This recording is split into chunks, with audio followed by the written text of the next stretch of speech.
постапувате по известување од министерот за здравство, ајде или доскорашниот министер за здравство, сега не знаеме точно како да го именувам, Илир Демири, тој јавно се посомнева во саботажа. Предпоставувам дека ја слушнавте таа изјава во телевизиско интервју, рече дека има сомнежи дека можеби станува збор за саботажа. Многу е тешко министерот да дава квалификации за евентуално кривично дело.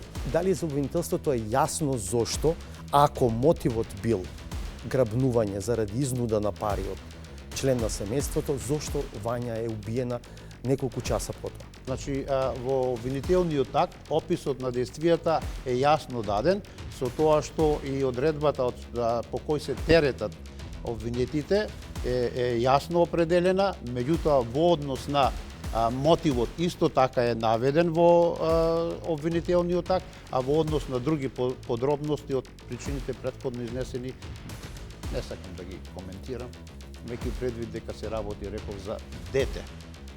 Кој што е убиено на свиреп начин, а тоа е страдање претходно. Дали Палевски е убиецот? Од она што сега стои во обвинителниот акт, сите се теретат за соизвршители, а пак ќе кажам дека на крај, кога ќе се подигне обвинение и за Палевски, ќе се знае